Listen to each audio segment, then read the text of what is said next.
യേശു ആർക്കും കടക്കാരനല്ല, അവനാർക്കും ബാധ്യതയല്ല. അവനൊപ്പം പറയാനാരുമേയില്ല, അവനെപ്പോലെ ആരാധ്യനില്ല. ഒരിക്കൽ ഞാൻ വെൺമണി ക്രൂസേഡിന് ഈ വരി പാടി എൻ്റെ ചില അനുഭവങ്ങളൊക്കെ ചില വർഷങ്ങൾക്ക് മുമ്പ് ഞാൻ പറഞ്ഞിരുന്നു. കുമരകത്ത് ഞാൻ ജനിച്ചു വളർന്ന വീട്, ആ സമയത്തെ സിറ്റുവേഷൻസ് എല്ലാം ഞാൻ പറഞ്ഞിരുന്നു. ഞാനിപ്പോൾ കുമരകത്ത് ഞങ്ങളുടെ വീട്ടിലൊന്ന് വന്നു, പേരൻസിനെ ഒന്ന് കാണാൻ വേണ്ടി. അപ്പോൾ ഇവിടെ മുഴുവൻ വെള്ളം കയറ്റി ഇട്ടിരിക്കുകയാണ്. അപ്പോൾ ഇവിടെ നിന്നുകൊണ്ടൊരു ഷോർട്ട് വീഡിയോ എല്ലാവരോടും ഒന്ന് മനസ്സ് തുറന്ന് പങ്കുവെക്കാൻ വേണ്ടി ഈ സമയം എടുത്തു എന്നുള്ളതേ ഉള്ളൂ. കുമരകത്ത് ആറ്റമംഗലം പള്ളിയുടെ ആ സ്റ്റോപ്പിൽ വന്നിറങ്ങിയാൽ കുറച്ച് ദൂരെ ഇങ്ങനെ ബണ്ടിൽ കൂടി നടന്ന് ഇതിനടുക്ക വരെ നമുക്ക് എത്താം. ഇന്ന് ഞങ്ങളിപ്പോൾ ഇങ്ങോട്ട് വന്നത് ഞങ്ങൾക്ക് ദൈവം നൽകിയ ഒരു വള്ളത്തിലാണ്. ഒരു വള്ളം. ആ സമയത്തൊന്നും ഞങ്ങൾക്ക് വള്ളമില്ലായിരുന്നു. ഇവിടെ കാണുന്ന ഈ വാഴ പോലെ ഈ വാഴപ്പിണ്ടിയൊക്കെ വെട്ടിച്ചേർത്ത് ചെങ്ങാടമൊക്കെ ഉണ്ടാക്കി ഇതിൻ്റെ അക്കരെ ഇക്കരെ ഇറങ്ങിയ ഒരു അനുഭവങ്ങളിലാണ് നമ്മൾ വളർന്നു വന്നത്.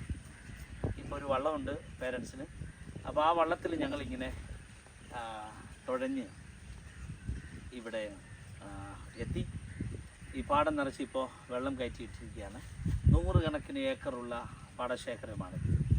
ഇതിന് നടക്ക് ഇതുപോലെയുള്ള ചെറിയ ചെറിയ ഐലൻഡുകൾ, തുരുത്തുകൾ ഇവിടെ നമുക്ക് കാണാൻ കഴിയും. ഞങ്ങളൊക്കെ ഇവിടെ ജനിച്ചു വളർന്നവരാണ്. ഇപ്പോഴൊക്കെയാണ് ഇവിടെയൊക്കെ ഇലക്ട്രിസിറ്റി വന്നത്. എന്നാൽ അന്നൊന്നും കറണ്ടില്ലാത്ത കാലം. 28ാമത്തെ വയസ്സിലാണ് വീട്ടിൽ ഇലക്ട്രിസിറ്റി വരുന്നത്. കാരണം ഈ വയലുകൾക്ക് മുകളിൽ കൂടി ഇലക്ട്രിക് ലൈൻ വലിക്കുവാൻ ആ സമയത്ത് ബുദ്ധിമുട്ടുണ്ടായിരുന്നു. എന്നാൽ ആ ബുദ്ധിമുട്ടെല്ലാം മാറിക്കഴിഞ്ഞപ്പോൾ ഇലക്ട്രിക് ലൈനൊക്കെ വന്നു, വെളിച്ചമായി. അതുവരെ മണ്ണെണ്ണ വിളക്കിൻ്റെ അരണ്ട വെളിച്ചത്തിരുന്ന് ജീവിതം മുമ്പോട്ട് നയിച്ചവരൊക്കെയാണ്. ഞാൻ ആ സാക്ഷ്യത്തിൽ പറയുന്നൊരു സ്റ്റേറ്റ്മെൻ്റ് ഉണ്ട്. നമ്മൾ എവിടെ ജനിച്ചു എന്നുള്ളതല്ല വിഷയം, നമ്മൾ ജനിച്ചു എന്നുള്ളത്. അരമന വേണേ സെലക്ട് ചെയ്യാമായിരുന്നു എൻ്റെ യേശു ജനിച്ചപ്പോൾ. നമ്മൾ ജനിക്കുന്ന സമയം നമ്മളല്ല നമ്മുടെ പേരൻസിനെ സെലക്ട് ചെയ്തത്, ദൈവമാണ് സെലക്ട് ചെയ്യുന്നത്. എന്നാൽ ജനിക്കുന്നതിന് മുമ്പ് വീട് സെലക്ട് ചെയ്യാൻ അനുവാദമുണ്ടായിരുന്നവനാണ് നസറായനായ യേശു. യേശു സെലക്ട് ചെയ്തതോ കാലിത്തൊഴുത്തായിരുന്നു. കാലിത്തൊഴുത്തിൽ കിടത്തപ്പെട്ടവനെ കാണാൻ ടാക്സ് കളക്ടർ സക്കായി അത്തിയിൽ കയറിയത് വിശുദ്ധ തിരുവെഴുത്തിൽ വായിക്കും. എൻ്റെ വാത്സല്യ കുഞ്ഞുങ്ങളെ, സഹോദരങ്ങളെ, യൗവനക്കാരെ, ജനിച്ച വീടിനെ ഒന്നും ഓർത്ത് പരിഭവിക്കേണ്ട. ഉയർത്താൻ ദൈവം വിശ്വസ്തൻ. ഇവിടെ ഇപ്പോൾ വെള്ളം കയറ്റിയിട്ടിരിക്കുന്നത് കൊണ്ട് നമുക്ക് തോട്ടിലേക്ക് കടക്കാനുള്ള മട ഇവിടെ ക്രമീകരിച്ചു. ഞങ്ങൾ അതിലെയാണ് അകത്തേക്ക് കയറി വന്നത്. വലയിടുന്നവരുണ്ട്, വല വീശുന്നവരുണ്ട്. പത്രോസും ഒക്കെ ഗലീലക്കടലിൽ വല വീശുകയും വല നന്നാക്കുകയും ചെയ്തവരൊക്കെയാണെന്ന് ദൈവവചനം പറയുന്നുണ്ടല്ലോ.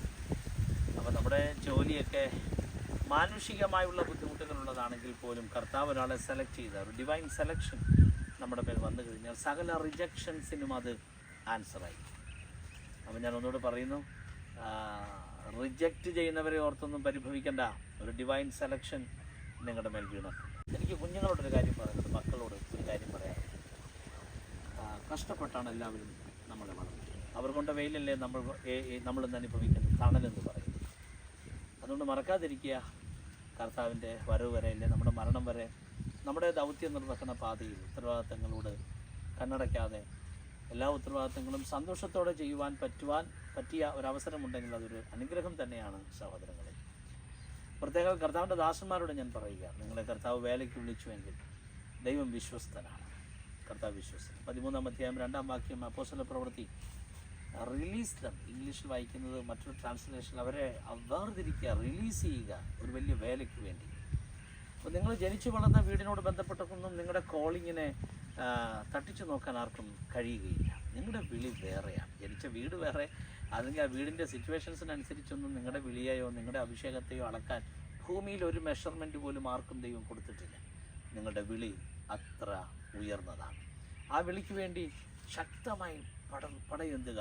പല രാജ്യങ്ങളിൽ ദൈവത്തിന് നിങ്ങളെ ഉപയോഗിക്കാൻ ആഗ്രഹമുണ്ട്. ഒത്തിരി രാജ്യങ്ങൾ. എന്നെ ഈ കൊച്ചു കുടിലിൻ്റെ അകത്തുനിന്ന്, ഒരു കൊച്ചു തുരുത്തിൻ്റെ അകത്തുനിന്ന് ഏതെല്ലാം രാജ്യങ്ങളിൽ ദൈവം അയച്ചു, ഇനി ഏതെല്ലാം രാജ്യങ്ങളിൽ ദൈവത്തിന് അയക്കാൻ കിടക്കും. മറക്കരുത് വന്ന വഴികൾ.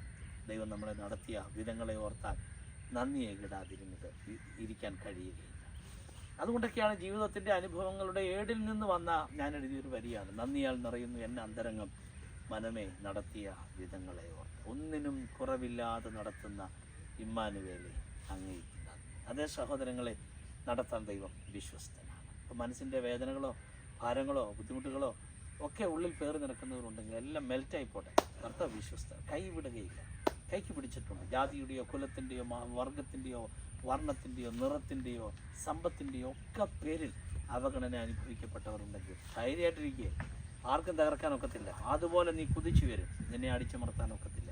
പരിശുദ്ധാത്മാവ് നിന്നെ ഏൽപ്പിച്ച ദൗത്യം അത്ര വലുതാണ്. നിന്റെ മേലുള്ള അഭിഷേകം, നീ ക്യാരി ചെയ്യുന്ന അഭിഷേകം അത്ര വലുതാണ്. അതുകൊണ്ട് ഈ കൊച്ചു തുരുത്തിൽ നിന്നുകൊണ്ട് എൻ്റെ കൈ ഉയർത്തി ഞാൻ നിങ്ങളെ ബ്ലസ് ചെയ്യില്ല. അവൻ കടം പറയില്ല.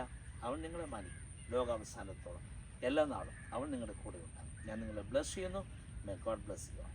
ഒന്നിനും കുറവില്ലാതെ നടത്തുന്ന ഇമ്മാനുവേലേ അങ്ങേക്ക് നന്ദി. ഒന്നിനും കുറവില്ലാതെ നടത്തുന്ന ഇമ്മാനുവേലേ അങ്ങേക്ക് നന്ദി. നന്ദിയാൽ നിറയുന്നു എന്നന്തരംഗം മനമേ നടത്തിയ വിധങ്ങളെ ഓർത്ത്. നന്ദിയാൽ നിറയുന്നു എന്നന്തരംഗം മനമേ നടത്തിയ വിധങ്ങളെ ഓർത്ത്. ഒന്നിനും കുറവില്ലാതെ നടത്തുന്ന ഇമ്മാനുവേലേ അങ്ങേക്കു നന്ദി.